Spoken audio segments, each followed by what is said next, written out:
Hello, everybody. It's Murder Moose! It's the Moose of Murder. Murder Moose. Wait, I sounded like What's a up? wolf, not a moose.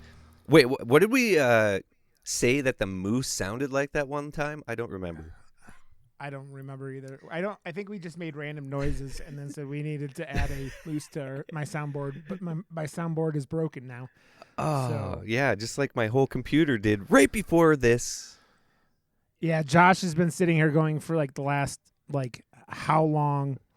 Just literally He's like, trying to restart. That's it. It usually takes 20 seconds to restart my computer. It took like 20 minutes. I don't know what the hell it was doing, but it's done. Yeah, At least I made it. Whatever. I don't know. It was insanity, and but Josh is here. We are part of the Slash and Cast podcast network here. at Yo, what's Murder up, Moose. Slash and Cast? We have interacted and done a couple things with a couple of the podcasts, and there's more that I'd like to do stuff with, and we'll get to that eventually. But the so horrified thing was really fun talking about. That was the Fanatics. So. I liked it, man, and it's one of those movies that stays with you, like good or bad, crusty, like I don't know, but I was thinking about it a lot, and it stays with you kind of like The Room does, where you're like thinking about it on like different levels and trying to justify things that don't need justifying, and like then you're like, wait a second, and then I'm like, am I a fanatic of this movie? Dude, I said I've watched that movie more than probably 99% of the movies I've ever seen, which is a scary statement out loud. Like offhand, the movies I could think of that I've watched more than The Fanatic are things like Die Hard and Home Alone and I was Alien just going and Aliens. I was going through my collection, and like I was trying to see, because like there's a few in the collection that I haven't seen at all, and they're still in the package, which is like ridiculous to me. But there's so many movies in my collection that I've seen like literally over 15 times, and I don't know, like, is that a weird thing? Because I randomly lately met a few people that said they never watch a movie more than one time, and I'm like, that's fucking weird to me, because if I watch a movie and it says anything to me, I watch it at least 2 more times before I feel like I'm never gonna watch it again. I am the probably opposite. I'm like kind of the type that you're talking about. There are very few movies I watch multiple times. And when it comes to like horror stuff, I mean, I think there's probably even less. Like, I think I can rewatch like very specific types of movies over and over again, and usually comedies or action movies. But I don't know. There's things like I've watched Halloween and Alien both like dozens and dozens of times, both of them. So it's like, I mean, those two are up there. But it's my brain is, I've seen this, let's move on to the next thing. And it has to be some kind of weird fascination with me before I go like dive back into another more times. I think it's because if I like it, I want to like dissect it, I guess. So I think I'm more like but I'm also very like obsessive when I like something. It's like, holy shit, that is all I like right now. I like that. Especially with music. If there's like a new album that comes out that I'm like, oh, this is a fucking banger, I just hit that album on repeat for like 2 months until I know every drum beat, every lyric, and then I go, I can never listen to that album again. See, I have that happens for me every 2 or 3 years. I have an album hit me like that. Like, it's been things like the new last Euphoria one was the new Euphoria song. Sorry, that's the one I was referring to this whole time. It hit me so hard, it was like an infection. Yeah. Sorry, I want to hear yours. The last one that hit me like that was Tom Morello's album that he put out. In like 2018, I think it was that he put it out. Yeah. And I just listened to that shit like repeated, like over and over and over. And I had a couple other things. Like there was a guy named Pyro the Hero who's a rapper, but he sounds like Rage Against the Machine. Nice. Like he plays with a punk rock band. Have you And heard of I Grandson? yeah, I've heard of him. Good. I know him from like yeah. He sounds like Rage and stuff too. He's fucking great. Yeah, and there's a couple other things that like I could think of, like Arctic Monkeys AM. That album I repeatedly listen to. Things like the Strumbellas, their like first album. I listened to that, like folksy alt rock shit. Nice. Seems to be the stuff I can like sit there and do that with. And but yeah, most of the time, man, I'm like, there's a lot of movies I love, and I've only watched like once, and it's just like, yeah, I guess that is like a harder. I don't know, more recent movies. The last movie that infected me like crazy was La La Land. I was like otherworldly obsessed with that movie, and like the every song in it was just like so good, and I had the album on repeat and stuff. I don't know, like that was like a movie that I grew up loving musicals like and stuff. Yeah. So I don't know if that's what made me become a musician, and then because musicals blend music in with like movies, and those are my two loves. Like it's hard for me not to love musicals. And like what was that? Well, and like Rocky Horror Picture Show and stuff, right? But yeah, I mean, I think of like you go in. It's weird because horror is not exactly a thing you think of with musicals, because you think of things like Repo, the genetic opera. Such a good movie, man. I love the shit out of that movie, and I love all the I think blood. I've only watched that so once fun. or twice. It's so fun. The songs are fucking awesome, right? Yeah. Like it's, and that, like I can think of two musicals that are like horror movies, and it's like that and Sweeney Todd. And Sweeney Todd it's all right. Like the production value was amazing, but it's a Disney movie essentially, right? Like, like it's Tim Burton, so he gets like Disney money, right? So, yeah, there's a lot of that movie I like, but yeah, you're right. It's so yeah, I'm not someone who watches things repeatedly, and it's a lot to do with like, and if things bum me out, like. One of the movies of the last decade that I've loved the most was Arrival, and I watched that with my wife in the theater and cried my eyes out. And oh my god, I watched that and with nobody and cried my eyes out by myself, like in a theater packed. Like that movie was unbelievable, man. So that movie was unbelievable. It's like the thing that if you never see it, there's this weird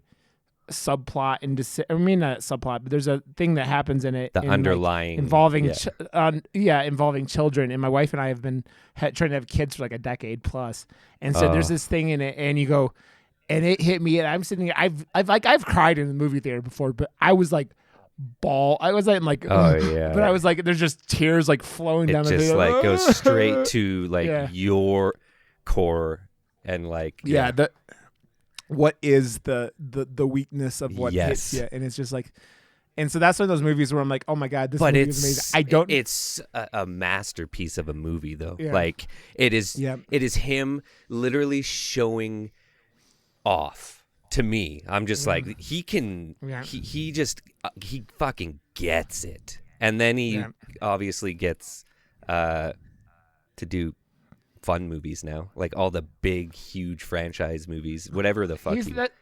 He's the guy who went and did Blade Runner after that, right? Blade Runner. Now he's doing Dune, so he's just Dune. Blade Runner is I really like that movie, and a lot of people hated it, but man, visually that movie is stunning. one of the most beautiful movies I've ever seen. I wish I reviewed this one heavily and like tore into it. Like it's 3/4 of the way there. I just wish it would have cut off a tiny bit of the over artsy, like long drawn out scenes that it's just in the editing. Like everything looked beautiful. I understand you want to keep it up, but like you got to cut out like maybe 25 minutes of that movie, and then like just for me, I'm ADD. Like I don't know, but it's beautiful. It's like paint strokes. I always remember, and I recall this, and I don't know if I brought it up on here before, but My dad took us to see The Thin Red Line when I was Oh, like such a good movie. a teenager. Yeah, I But remember seeing that movie is like 2.5 hours long, Yeah. if not longer. And For there are that 45 age, minutes. Yeah, it's and 45 minutes it's a of that hard watch. movie is like just like looking at the sky Yeah, while like, just like looking up. and you're like, oh man, I'm comatose into another thing, and yeah. So, Josh, Yo. we're here to talk about. This is another one of your Canadian movies, isn't it? Yes, it is. This is So, I we haven't talked about this movie at all since you watched it, and I haven't said anything to you about it. And I I think that this movie may be super hard to talk about. This is another one of these movies that might be hard to talk about linearly, like because there's these major events that occur in this movie, and we are talking about this week. We're talking about anything for Jackson, which is from 2020. It came out in December, and it's on Shudder. Another Shudder plug that we do a lot here. freaking love it. But it's kind of like things like it kind of, you know what, that kind of like I was thinking about when we were sitting here.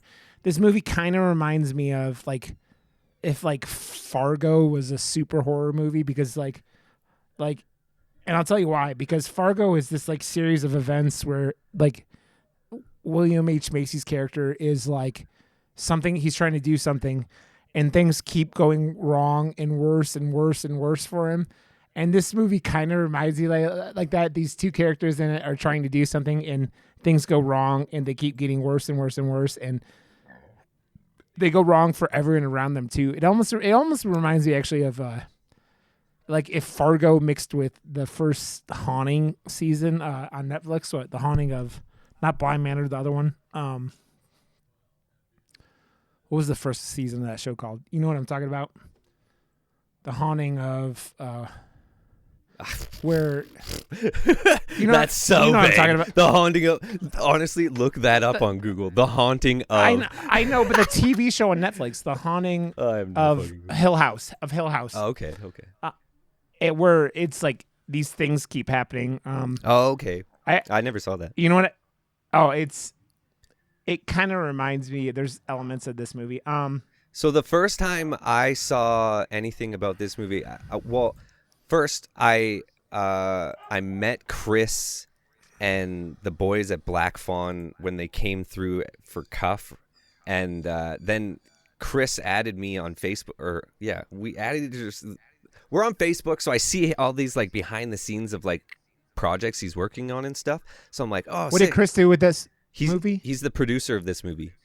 Okay. So he produced what was the one? We'll Take Your Dead. That was a wicked movie. Or Yeah. I'll Take Your Dead. I forget what it's called. Wait, I'm on his freaking IMDb page. Why don't I fucking look it up? Woo! Yeah. I'll Take Your Dead. Yes, that's what it was called. I'll Take Your Dead. Awesome freaking movie. Yeah. So he came in through that. So I saw that he was working on this, and he posted some other cool like quotes that some people viewing it said and stuff. So I was like, oh, sick. He did a wicked movie. I got to check this one out. And it's starring like Canada's like,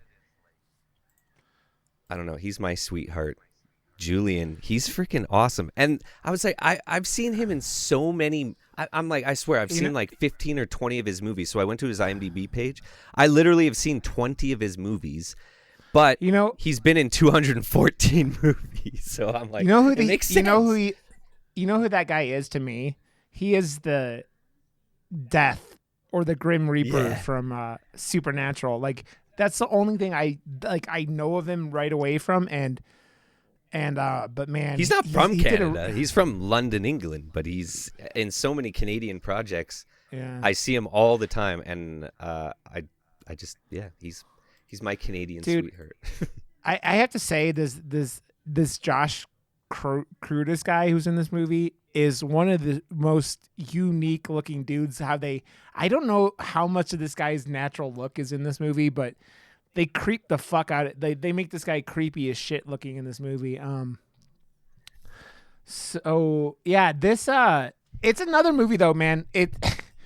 I I want to talk real quick about the poster for this movie because I don't know if I love it or I hate it. Like it's got like the old paper kind of look on it for a reason that's in the movie, but and then like a pentagram, or I mean an upside down cross Burnt into it. because of Yeah. yeah. And it's simple and clean, but I don't know if it's lazy. I like there's something like I can't quite decide which way I am with it, but it it kind of conveys, I don't know if it conveys too much, but it conveys what the movie's about, which is I think is a good thing. What are your thoughts on the poster for this movie? I don't know. I didn't even really think about it. I don't know. I think I'll probably just do my own rendition and see Yep. what I can come up with. Yep. It's just I don't know. I don't know if it's too simple or what, but No, yeah. I like it, man. Like I understand what they're going for with it, and I like all the Yeah. characters. Honestly, this movie is so good because of the two main characters. If they yeah. weren't that age and weren't cast so well, like she Yeah. was so good, and she grounded this movie. Like everything Yeah. supernatural and everything like really horrific that happens is so Yeah. grounded because they are the age they are, and they are taking it so seriously. That one shot Yeah. where they see and they're like outside in the hallway, like huddling together and hugging each other underneath the like Yeah. spotlight, that is Yeah. so perfect. Like they're in horror of like, oh shit, we fucked up so bad, and it's like Yeah. but that if it was anyone else, and if they were younger, I don't think this movie would have worked so well because it's a smaller Yeah. setting, and it's Yeah. it definitely takes some of the tropes out of like Insidious and stuff like that, but does it Yeah. super well, and all the special effects and stuff are all practical again, which makes me like this movie more. Like it made it Yeah. creepier because it was another actor there, in that like contortionist. They might have added a few extra contorts in post, I don't know, maybe not, because Yeah. he was creepy as Yeah. hell, and with the bag on his, like it's all in the sounds and stuff, and Yeah. super well done. And this is like a Yeah. super cute romantic like love story wrapped Yeah. in very horrific accidental circumstances that just like Yeah. I love this movie, man. I'm so Yeah. I'm so happy that it's really this good again. Like Chris Yeah. is just like he's attached to, well, I've only ever known him to be attached to two movies, and I've loved both of them. So Chris, Yeah. high five. Holy crap. Dude, I will say this movie had one of the creepiest scenes I've ever seen in all of horror cinema for me personally. And that's just because of like Teeth? what's in it. Yeah. That where it's it just is, like it is actually horrifying. Like Yeah. the visuals are like, you are like, oh, whoa, that looks fucking gnarly. it's It's mixed. It's another- It's how it's how it all unravels, man. It's because it starts off with the feet, and then you get the drop and the sound of it dropping on Yeah. the hard floor. So then it's adding up Yeah. to the visual, and it does Yeah. it does it in such a fucking like they know what they're doing, like Yeah. so well. So we haven't done our one thing that we do all the time. So Josh, we're gonna, I think we could talk about this in general, and I don't know how in depth of what like our spoiler is gonna be. Why don't you do our plot synopsis for everyone listening? Oh, my back. Oh wait, I'm not even on it. That's not your plot synopsis, Josh. That's just your old like me. Oh, my back. My back. Oh, my back, my back, my knees. Bereaved. Satanist couple. A bereaved. A bereaved Satanist couple kidnap a pregnant woman so they can use an ancient spellbook to put their dead grandson's spirit into her unborn child, but end up summoning more than they bargained for. And an upside down guy with a bag on his head. That's what the whole Insidious thing, like when you go in, you see all the ghosts and stuff.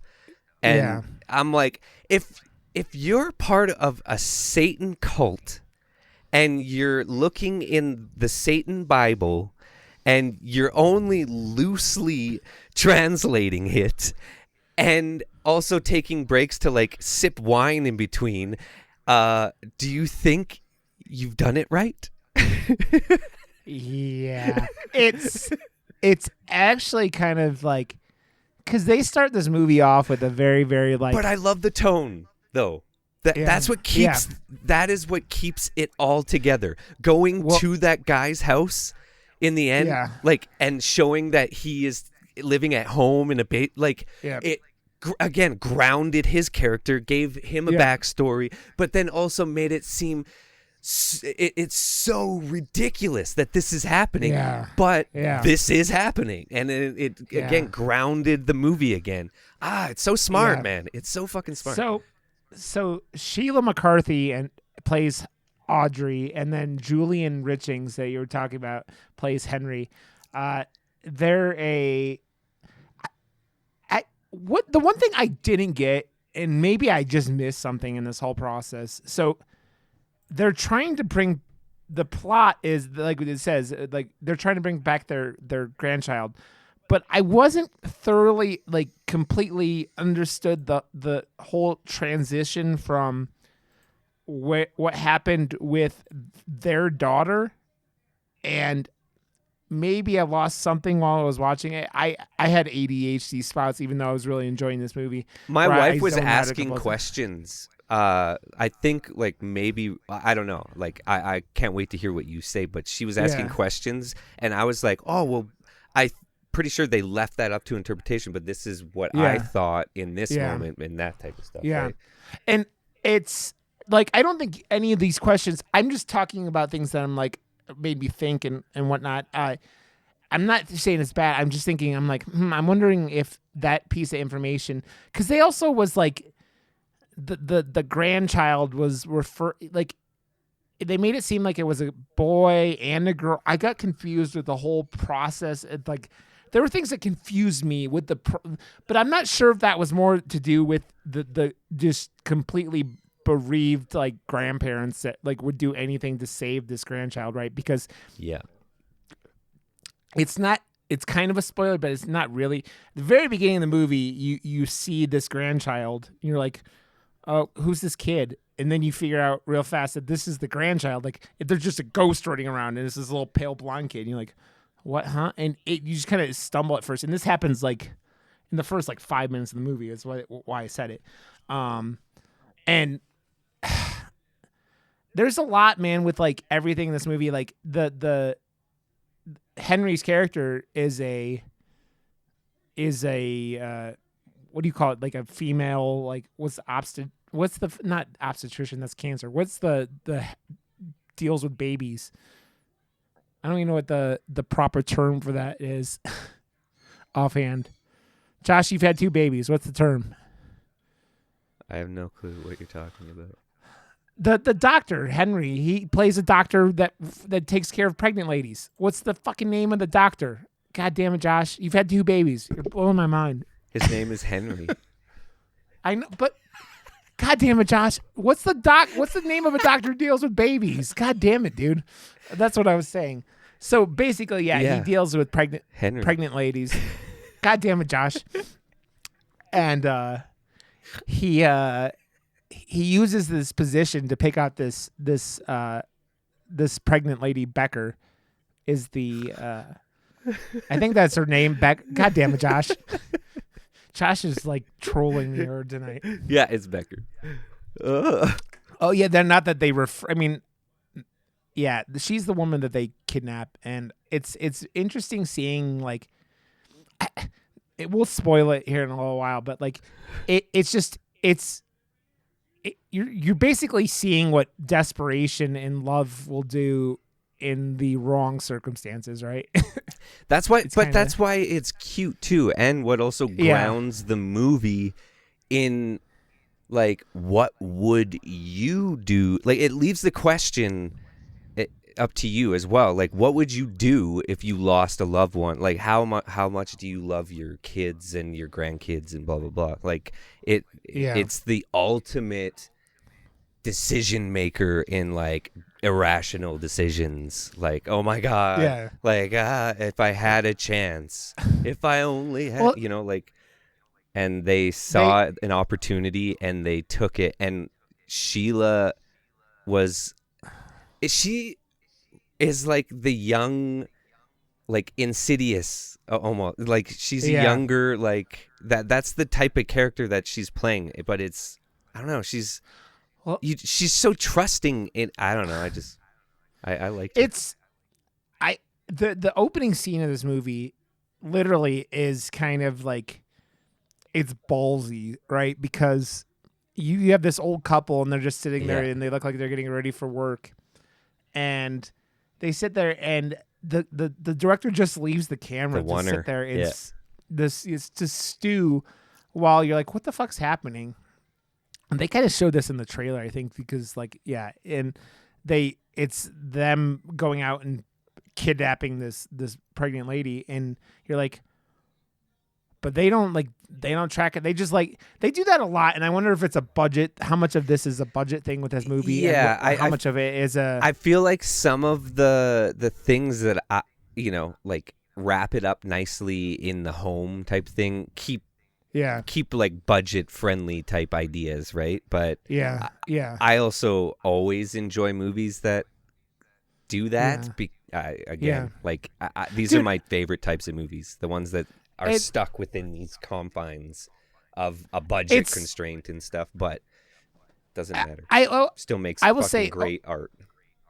I've said it before. Some of my favorite, like, and not even just like favorite, but like things that have given me pure horror while watching them Yeah. are low budget shit. Because I know this for a fact. My imagination is way more fucked up than anything you're gonna ever show me in anything in Oh a horror yeah. movie. Like, Especially with CGI now. Like it yep, CGI has gotten to the point where it is too good, but it's yep, not good enough because our eye can always tell what's real, like for the most part, with like how yeah, light reflects and refracts and blah blah blah.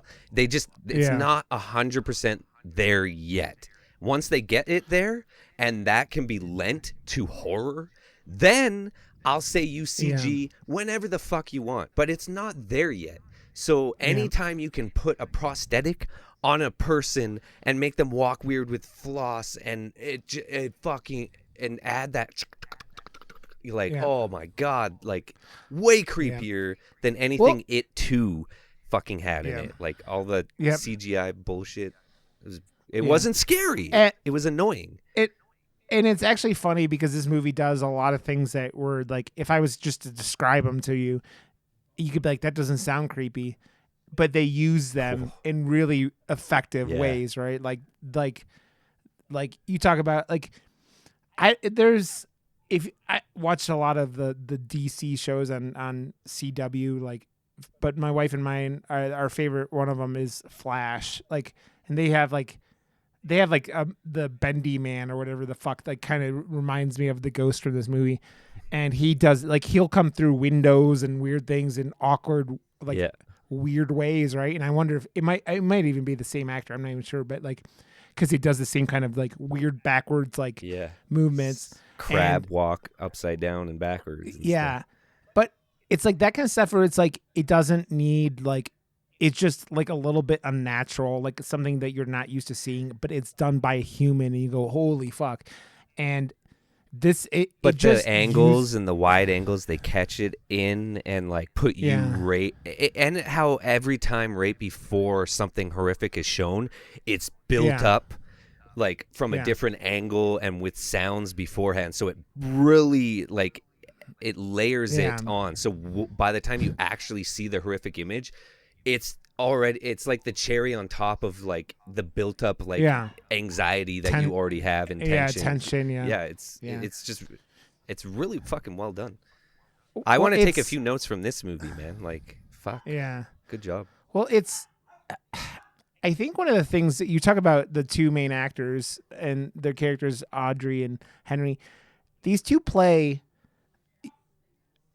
They play we don't give a fuck so hardcore that you're like, what? Because like, you're not used to like characters in these movies that like, these two aren't heroes. I mean, they're actually kind of like at this point, they're shitty people. And you can kind of relate to why they're doing what they're doing, but they're still doing really terrible things. And terrible things. Yeah. And you're sitting there going, well, it's like another movie where you can't really root for anyone. You know what else this movie does have like tones of sinister in it too. I don't know if you talked about totally. Insidious. Yeah. There are sinister things that happen in this movie, and you're like, because it's so dark. It goes like dark, and because it's like about Satan and stuff. But then, what keeps it above the line is the dark humor it has as well. Yeah. So like you're like laughing. I don't know. I love the tone changes too when they have like a fantasy sequence in their head and then come back to reality, and it's like super duper gray tone in reality, and then every time they're like dreaming or something else, it gets like brighter. I always love when movies do stuff like that. Yeah, it is. It's amazing. Like what? Like there's like a couple of scenes in this movie. I just love seeing about a Super Channel original. Like, oh, it's so Canadian for me. Like Super Channel, woo! I think there's another thing that really gets like, so when people start coming in that are involved with outside people start kind of orbiting too close to the shit show that's happening, and bad things happen to them, real bad things real fast, and you're like, you get horrified because you're like, what? Because you don't see, like the first one especially, I don't think any of them you really see coming. You're like, what the fuck? Because it's shit that you're like, and that's like, what again I love about the movie, because it can pepper on and do whatever the fuck it wants now, and once you open that door, and like it's a good vessel for a lot of horrific things to happen. It's perfect. Yeah. And they use that stuff in really effective ways. Man, it is. I guess you can't talk. Like I said, there's no hero. I guess Becker's kind of the hero of the movie. Like she's the one being held, but like But the thing is, you don't ever like. She's not a main focus of anything. She's an instrument of the destruction. Well, right? she she's gets like her backstory, and you understand why she's there.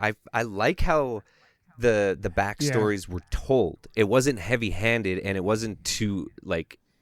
It didn't get into too much exposition or anything. It was like just a scene, and you had to pick up the exposition in the scene, and I liked that. It wasn't spoon feeding it to you. It was good actual backstory scenes that were shown and stuff. And yeah. It's one of the few. I mean, there aren't more than like a couple. I mean, there's probably like 5 scenes that don't occur in this house directly, right? And those are all backstory, essentially, like fillers for that characters and stuff.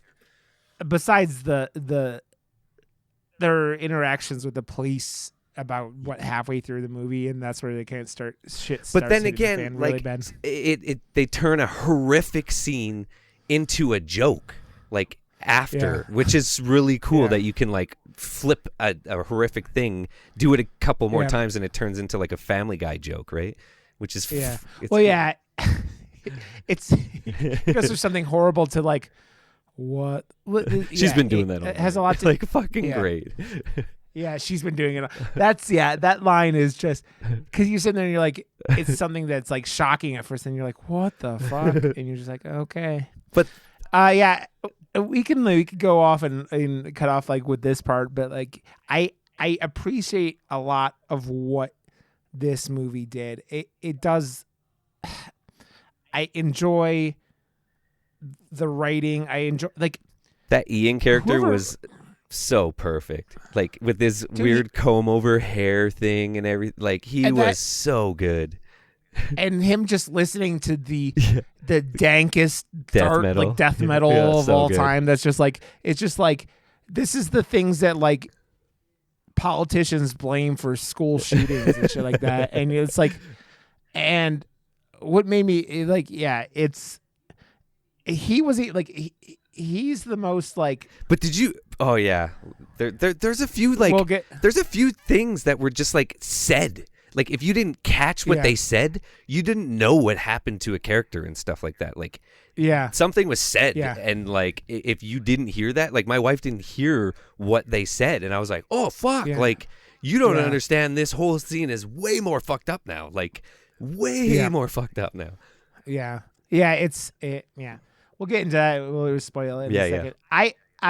If you have Shudder, I go watch this movie for sure. It's dark, but it's super perfect. effective. If you have Shudder, then you're watching this fucking movie because you have Shudder. Yep, exactly. And if you don't have Shudder, get Shudder and watch this movie. It's fantastic. It's really fantastic. It really is fantastic. It's impressive when a movie just goes. It kind of reminds me at a point of things like House of the Devil, or horror movies that are just like we're gonna be as dark as fuck. Oh my god, that movie comes out of fucking nowhere too. In the car, you're just like, you think you're safe, and it's just like fuck no, boom, like right in the face.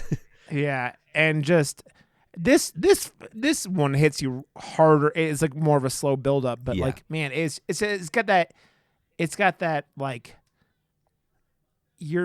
we don't care that we're gonna fucking just hit you with hardcore like his face when he is curdling back in horror is I think the face I was making, because I was like, oh no, fuck, like I didn't expect it to actually be that crazy. That's really good. Good job. It also kind of it also has some kind of similarities with the Dark and the Wicked, just like the uses of like of these demonic forces, and like I feel like that's just where like horror in this like subgenre of horror is like going, because like that's where all the movies before it have like forced these movies to go and to be this good, and like understand if you're gonna do a subgenre horror like this and have the entities and you gotta step it up in order to stand out now. You go, hey, we have Rosemary's Baby, which is pretty fucked up, but like it's not like, it's just a mental thing. But then you go in and you throw in The Exorcist, and you're like, this ain't fucking around. And then you start chucking all these other exorcists, like possession and like that kind of stuff. And this movie does actually kind of, it shares a lot with a Rosemary's Baby because of the whole like concept of it. But like, it's way more hardcore than that. But so a little bit more hardcore than Rosemary's Baby. That's like the yawn fest movie. And then dude, no, the thing I really like about Rosemary's Baby is that in comparison, like if you're looking for visual horror, Rosemary's Baby has none of it. This movie has a fuck ton of it in the halfway point all the way to the end. You're just like, what the fuck? I'm just talking about the prevalent things that occurred like in this kind of horror before then. So, so go watch it. We're gonna spoil the shit out of it. Now, spoiler. This movie. Spoiler. Like this movie, like as I was saying, it starts off extremely hardcore with that kind of weird opening where you just think you have a couple of elderly people who are just sitting there having breakfast. But that sets the tone instantly for the rest of the movie, and you understand that, oh wait, look, you can't like, or looks can be deceiving, right? And that's what it's supposed to be. The tagline is something about like, don't trust your elders, right? So it's impressive, or though. Fear your elders. Fear your elders. Yeah. It's impressive because you figure out real quickly. It actually kind of like, it's like, kind of think of like things like the Devil's Rejects and shit like that. Like these characters, they're not pure evil, but they just don't care. Like the Devil's Rejects characters are pretty evil, right? But like these two are like, they've decided they're going to do something and they don't give a fuck. Is like they accomplish their goals, and that's what it is. It's the goal, though. Like, and that's what makes this work better as the smaller package movie that it is. It's covering the goal and that timeline. With Devil's Rejects, you got Rob Zombie and a bigger budget, so he gives his characters more goals, and they're bigger, more expensive goals, and they can do more expensive things, right? That's why those characters are harder to. I don't know. Like if you get like even that movie, that was his first one, so it was like smaller and. No, a house. That's what I thought you were talking about. House of a Thousand Corpses. I said Devil's Rejects. Oh, Devil's Rejects. Yeah, I said Devil's Rejects got to. I think he understood the characters more because of the fact that he got to do the smaller movie. But we all love the characters more because of the smaller movie, right? Yeah. So he hit a home run with his second one too. But then after that, I don't know. Yeah. Well. I bring it up because it's weird. Like I just see influences from all over the place with this movie, and 100%. Like, it is. I think again, it's the hat tip thing, though. It's not blatant or. Oh no, I don't no blatant ripoffs. Yeah. It's just it's really weird watching a horror movie and going, maybe not really weird, but it's weird watching a horror movie like going. You really don't have like. I mean, you're wanting this woman to like escape them, the pregnant lady, Becker, but like she's like there, but it's not about her. Which is a really weird thing. It's like you're watching these horrible people doing these horrible things, and okay, explain to me now we're spoiling it. These two had a daughter, who got into a fucked up car crash. And she was like a vegetable, it seemed like. Yep. And then she fell into their elevator shaft. No. She committed suicide. They said she was there and she could never let go. And she stayed in like misery for as long as she could until boom, boom, boom, she threw herself down the stairs and killed herself. Oh. And so she had a daughter or a son. Jackson, that died in the car wreck. Oh, is that okay? I don't know how much they actually. They've said it in like one line in the movie. That's what I said. If you're not paying attention, this movie does not spoon feed it. You got to be paying attention. Like if you want the storyline. And my wife is on her phone the entire time. I was really into this movie, and I'm so glad I was because there was a whole bunch of parts that she missed out on, and it didn't get brought up again. I was like, that didn't get brought up again. Like that is fucked. Huge information that literally didn't get brought up again, or if it did, it was very like lightly brought up again. I don't know, like they don't tread on any. They don't tread over things, and like I kind of inferred kind of guessed all that, and I kind of like I knew that the dog because she wasn't like giving. She was very vague with her answers and not giving answers as her answers as well. So when she was giving answers, you really got to, I would just really started to pay attention to what she was actually saying because she's letting her guard down. Every day she is in the room with her and they get that bond, right? Because this is essentially going to be. That mother bond. It's going to be the mother bond, right? So she lets the guard down, and then she starts revealing the backstory of the grandson and what actually happened and stuff. Yeah, so like they kidnap her at the very very beginning, and they gynecologist. A gynecologist. That's probably what I was looking for, but. But he's her gynecologist, and she lives in his neighborhood. She just jogs past his house every day on her or walk the mom waddle to keep the juices flowing. Yeah, because she's about to burst when this movie starts. Yeah, it's super creepy though, because he's like the Henry's like, oh, we got to go do this now or we'll be late or whatever it is, something like that, and they go out and you're like, you don't know what they're doing, and then they just drag her back in. You're like, what the fuck? Yeah. and then she beats her over the head with like a wooden mallet or something.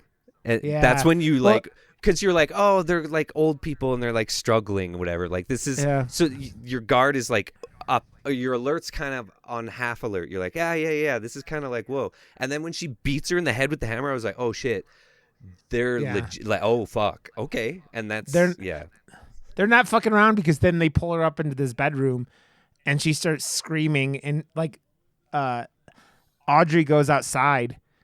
Oh, no, is Audrey stays in? One of them stays inside, and the other, I think, Henry goes outside, and they let her scream, and they had soundproofed this room, and he's like, oh, you can't see anything, or you can't hear anything, and you're like, man, these two are fucking. Not only are they.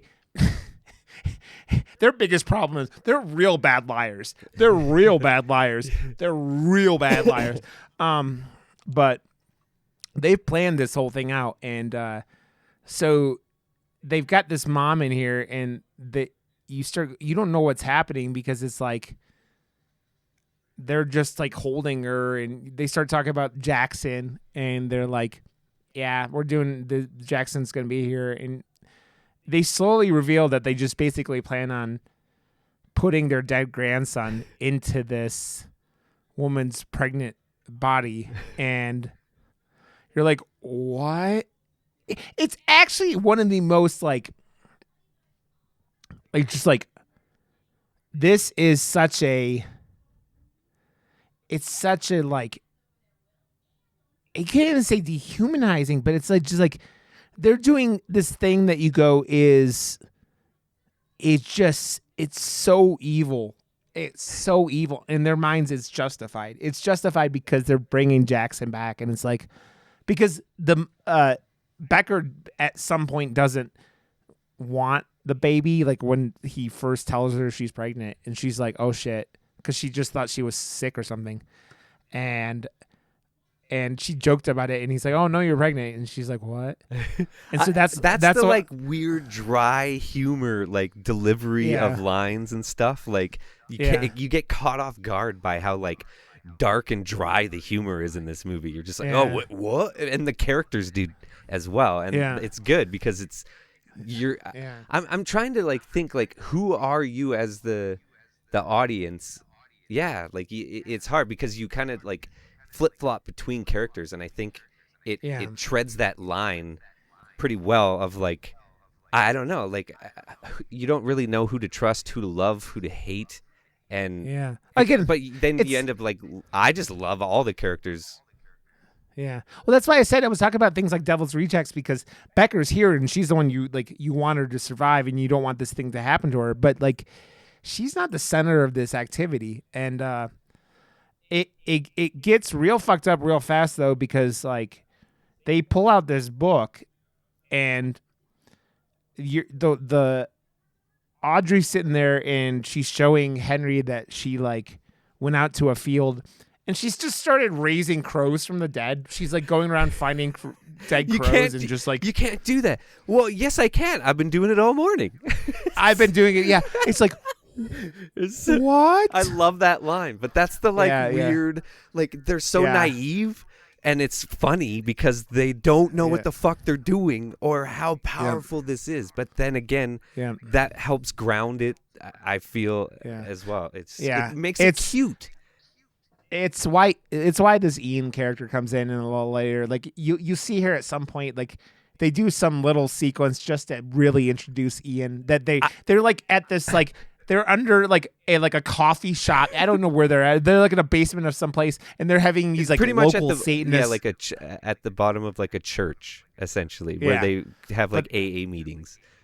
Yeah, but they're a bunch of Satanists, and they're just like they're there for donuts and coffee, and just they want to like act like they're rebels. So, and go, yes, my boyfriend did generously bring the snacks, but we would like to keep them until after. yeah, and you picked the wrong motherfucker to start like picking on about like eating snacks below. He was just like, Ian. fine. Ian is a crazy motherfucker. He is a crazy motherfucker. So That was again super hilarious though. yeah. So they go in, and Audrey does this. She opens the book and like she's like doing a ceremony, and she thinks that she's done this thing where Jackson's going to be in this pregnant lady's thing, and it basically breaks a seal to hell. Is kind of what it, or they talk about it as breaking a seal. Yeah.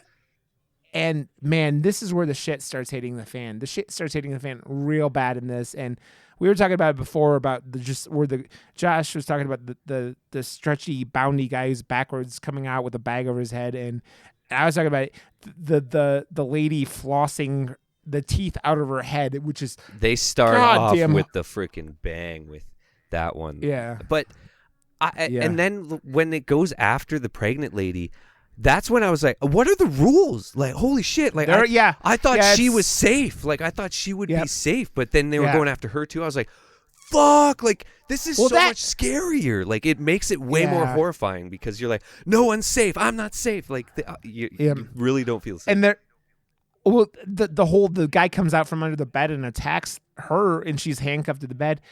And afterwards, like, and you're just like, well, it's just a ghost. It's like, and they're like, oh, her wounds aren't too bad. And you're like, oh, like this guy was like chewing on her through a plastic bag or some shit. And you're like, what the fuck? And it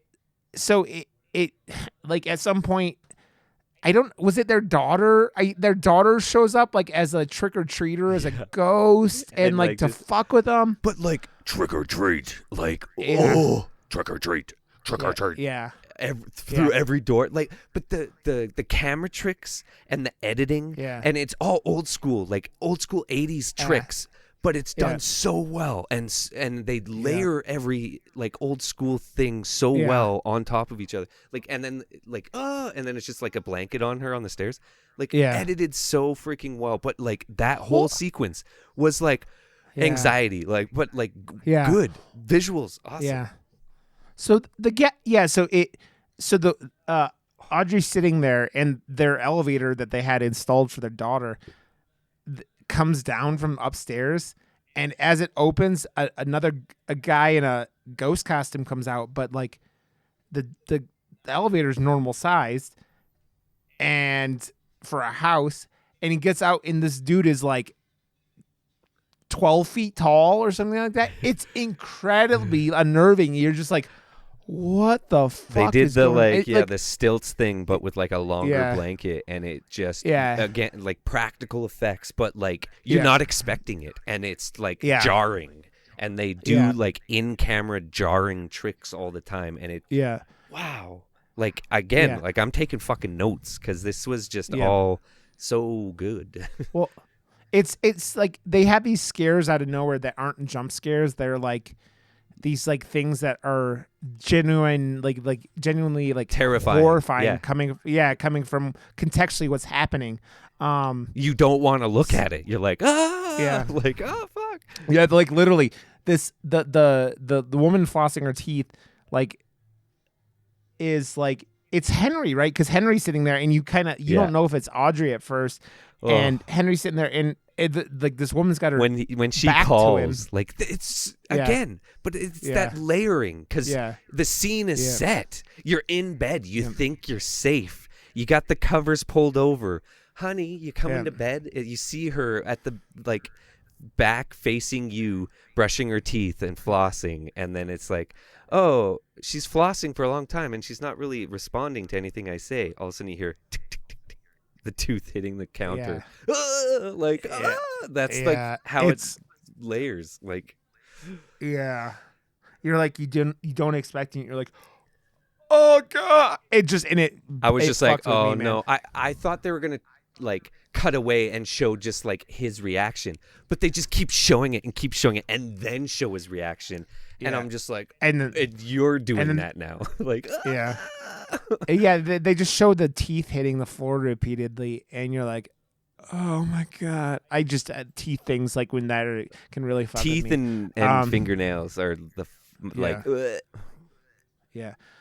So all this shit's happening, and at some point, a lady detective comes and talks to Henry about Becker, because she was supposed to, like, she's missing obviously now, and they're supposed to, like, she's looking for him, and fucking Henry is the worst, because he's like just like he can't lie his ass off at all to her. Like, he's like saying, oh, I walked past her and she said she's not coming, and like, and it's just like, oh my god, you idiot.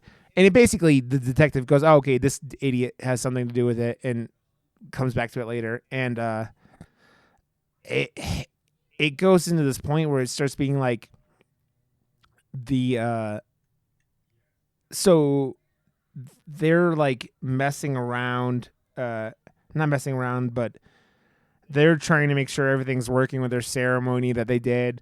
And then this idiot, who I don't know if he's their neighbor or what, comes to their house, and he's like the second time he's come during the movie. Fucking guy, the persistent guy that just needs to clear your path for some reason. Yeah, he wants to clear their path with a snowblower, and there must be some kind of radius, man. You get within some radius of their house, and you're fucked, because he's like, he got a snowblower or a whatever, and he just goes. He starts talking to him, and then he's like, "Okay, I'll talk to you later," and sticks his head directly into the like wood chipper. No, or whatever they were the questioning. Fuck it is. They're like, are you sure it's like, what if it's not Jackson on the inside, like on inside her, like, oh, and then he goes, don't worry, it's Jackson inside her. He'll see you soon. See you later. And you're like, what? Because you don't expect it. You're like, what the fuck? Because nothing has done anything with physical, like with real people to this point. You're like, and this full guy on was just possession like, and make you kill yourself. Like, that's not it's very like instant kill yourself. Instant murder like, moose. I know, yeah, exactly. I've never seen it, but like kind of like The Happening, where everyone just starts killing themselves, but just like it's very, isn't very it like just twisted. the movie about wind? Of trees are killing people. Yeah, I think is what the concept is, but I've never seen it. It's just an ASMR movie, and then people hit the floor. Let the boys hit the floor. Yeah.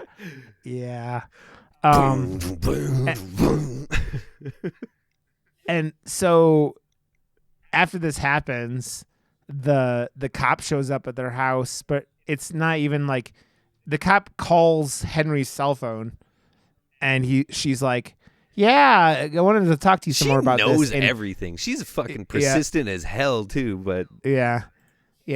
And she this is like, in Henry's out like dumping the body in the woods after this guy threw his head in the like, woodchucker. Literally just like kicking snow on it. I know. There's just like, he's like, yeah, whatever. That's good. There's like a garbage bag with like limbs sticking out of the snow, and he's just like, whatever, I don't care. And I'm like, this is the most Canadian thing ever. No. And so like, she's like, oh, I'm gonna be at your house, and he's like panicking, and just like, he's like runs back to his house, like, so he's like a quarter mile from his house dumping bodies. Yeah, if he could just run back home, I don't think it was far enough, dude. Yeah, exactly. Or deep enough. But he gets home, and he finds his wife like on the ground, Audrey's on the ground, handcuffed, and she's telling him to get down, and then she walks over to the wall, and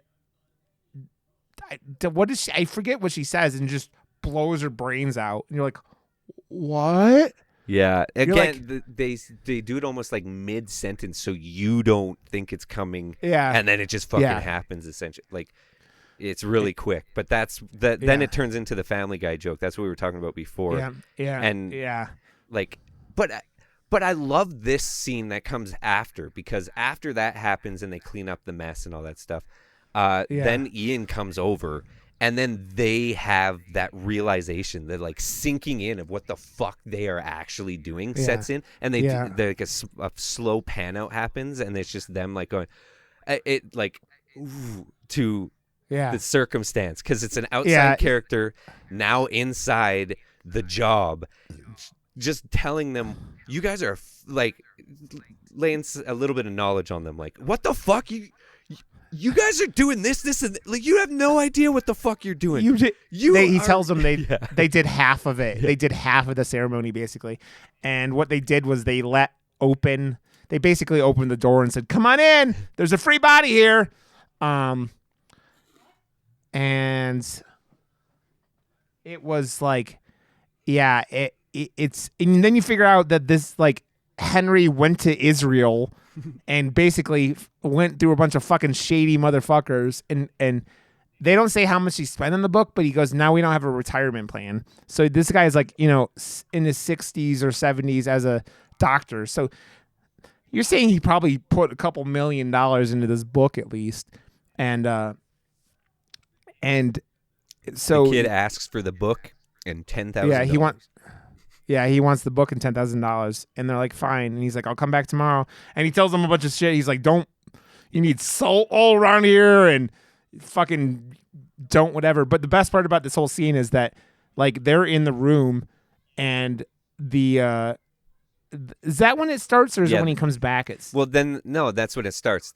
It cuts to them, and it shows that they've done their homework, set up the line of salt. He's like, it keeps them out. He's like, well, what and how? He's like, I don't fucking know. I read it somewhere. It keeps them out. Just fucking listen to me. And he goes home and listens to metal music and turns down Meatloaf from Mom. And reads. Well, dude, when does the cop killing herself over and over again? That's when it happens. It shows that they did their homework. And then she walks up to the line repeatedly over and over again because she can't come any further than the line. So he's sitting in a chair right in front of the line, and she's just like, fuck you. I'm going to just taunt you. But I like how it shows that she's getting dragged out. So it's like, it's the whole process over and over again. And then the lady in the bed's just like, I hope that happens for the rest of your fucking life. It's so good. It's so like, and these people, it's amazing. Like, they don't want it, but like these two, they're so committed to what they're doing that they don't give a fuck. Well, there's no turning back now. They even like, there's a few times where they stop and the other character doesn't respond. It's just like, do you think we made a mistake? And then it's just like I'm not fucking answering that. Like, there's no answering that. Like, of course we made a fucking mistake. Yeah. Well, so like, you're talking about the Ian goes home and he lives in a basement, obviously, because that's this guy listening to stereotypical death metal. And, I was just listening to that today, man, while I work. Yeah. Well, then he's like screaming at his mom and telling her to shut the fuck up. Or he's just Cartman. And it's amazing because this goes on and he comes back the next day with whatever required or like, shit he had to get. And it actually, so he starts doing this ceremony for him. And this is where the shit is completely fucked up because it's like the pregnant Becker is like unhandcuffing herself because Audrey decided to give her these like fuzzy knitted cuffs. handcuff like cushions. And, she felt bad. She's letting her guard down and feling bad for like, exactly what her husband said. You're gonna let your guard down. She's gonna soften you up. Yeah, and it's sitting there, and the actually probably one of the better parts of the movie is they're sitting there, and Ian starts performing a ceremony, and Henry keeps getting these phone calls, and he finally answers it, and it's the woman who runs their cult, their Satan group, their weekly 5 minutes with Satan group that they had run, and he's sitting there, submitted and for the she's approval. Like, hey, Ian, he kind of murdered his mother, and the cops are looking for him, and they're just standing there as Ian's like chanting out his like ancient satanic book, and it goes, why he ends up like, that's the blood he had, right? Probably. Yeah. I didn't even put that together, that it's his mother's blood. Yeah. Because he needed a bunch of blood for like a big... He gets asked, where'd you get that? Don't worry about it, he says. Yeah. And see, but that is not spoon-fed to you either. If you miss... That's what I was telling my wife. If you miss this stuff, you have no idea how much more fucked up it is. And then he cut those crosses into his feet, too, so it would leave blood. Yeah. Like... Yeah, it's just layers of like dark. It is like it. You believe that there's Satan shit actually going on, or they're like actually taking care of it. Well, yeah, the feet thing is fucking. It's a creepy ass image because he's walking across the floor and just leaving these bloody like upside down crosses on the floor. It looks like, because that's what it's supposed to be, and. But then at some point he kicks the salt on accident. Yeah. And everything starts going fucking really bad. And right before he starts the whole ceremony, he kicked it. Yeah. Yeah. And it's sitting there and you going, they have what Audrey ends up trying to stop him at some point, right? Like, is that what happens? Like they try to stop him from doing it. And he's like, fuck that. Because yeah. Well, because I think they figure out, and they don't explicitly say it, he's not trying to get Jackson in her. No. He's trying to get, I think it's Satan. Yeah. I think is the whole point that they're implying. They don't ever say it, but they're trying to get Satan in there. And so he stabs Audrey, just stabs her like, no, I don't give a fuck. And then what happens to Henry? Henry gets taken out by... Like, there's so much chaos here. No, at the very end of this Henry movie. dies because a soul thing is coming out of him. Remember? Oh yeah, it's like Satan comes out of him. He use him as like a portal and just like crawl out of his back. And then that's what happens at the end to the pregnant lady. She's like looks down and then she's not pregnant anymore, and there's like a fucking demon walking across the street. And that's how it ends. It's and my wife was like, asked me about that too. I was like, They don't explain it, but I'm pretty sure that's what fucking just happened. Well, what's weird. It just got stolen. They said the baby is the easiest target. Like that's like, but you don't have. But Ian told him pick whatever you want. He goes pick whatever fucking target you want, which is fucked up as shit too. And he comes out of Henry. So like I don't know what the baby and like that's what's weird about it, right? It's like the whole. If she's not pregnant anymore, but he came out of, it's all weird. And you don't see much of it. That's why, there's, again, like, it left it up for your interpretation at the end. Like, they don't explain it whatsoever other than, she's not pregnant anymore, but there was a fucking weird thing walking across the street. Do what you want with that, you know? Yeah, it leaves you go, oh, man, this is it's another horror movie that.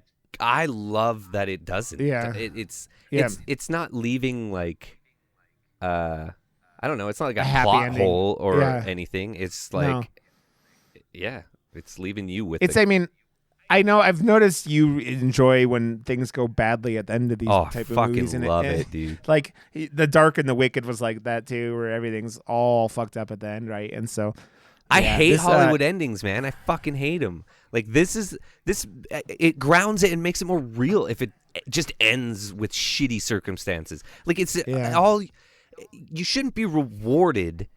Like, especially if you're following shitty characters. That's why you don't understand what character to like, because it didn't Hollywood end for you and tell you who you're supposed to like. Everyone is shitty and they all fucking die. Except for Becker. She wasn't shitty. She just was caught off guard.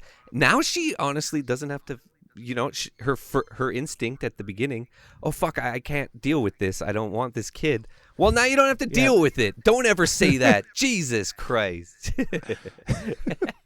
Yeah, man, this movie does not fuck around. It does not fuck around. It's really what it comes down to. Karma's a bitch. Yeah. What it's just saying is the world's a fucked up place and fucked up things are going to happen by fucked up people. And it doesn't matter who you are. You're probably going to have bad shit happen to you at some point. So, yeah. Man, I did really like this. So, again, you have Shudder. Go check this out. This movie's fucking dope. Hell yeah. I didn't know what to think. I'm super glad we checked this one out. Dude, what are we watching next week? I don't know. I've been thinking. I've been debating because a bunch of the podcasts on the network are doing. I think it like specifically Trick or Treat and then of course our boys Dead in Santa Carla are doing all vampire movies this month. And I kind of think that we talked about doing Thirst at one point. Maybe diving back into Thirst. Maybe go back into going back and forth a little and do some more Korean horror because that seems to be my thing. So maybe would you like to do a vampire movie? Let's do some Thirst. Okay, let's do Thirst. Let's do Thirst. I haven't seen the movie in a long time, but I really enjoyed it when I did. Yeah. So we're diving in, man. Yeah, it's so like Thirst. 2007 or something. Yeah, it's from about that time. Yeah, 2008 or something like that. 2009. Let's see. There it is. Yeah, 2009. It's definitely another like dark movie because it's about a priest that becomes a vampire. Noise. A priest. Yeah, so it goes down that kind of thing. So, yes. Okay, it's got dude. Kang Ho Sung in it, and he is fucking in all the best Korean movies I've ever seen. So I'm pretty sure this is probably going to be a good one. Oh, dude, it's directed by Chang-woo Park. By Chang-woo Park, yeah. who did Old Boy. I still haven't watched either, and I've heard The Handmaiden is amazing too. Like he's just okay. Well, dude, The Handmaiden, that is a fucked up movie.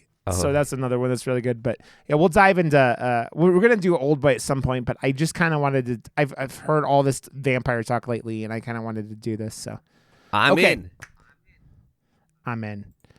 Everybody, we are at murdermoose.com. All our links are there. Our link tree is somewhere. Maybe I'll put it on our Twitter this week because I keep forgetting to do that, but it will happen.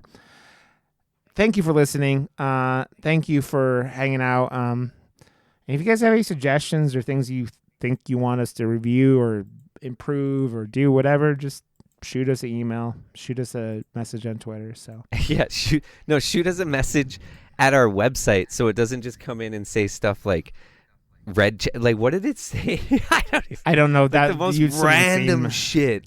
And then I relay them. I always relay the message to Rod, just so you know, they're always relayed and they're hilarious. They're all insane. So, but I'm Rod_Johnson on Twitch and Twitter, and Josh is Josh WRB everywhere. So, WRB. Josh, we will be back next week, and tell your computer to stop being stupid. So I hope it feels good. The big long 20-minute restart, I think, like pooped out all the stupid stuff, and now it's good.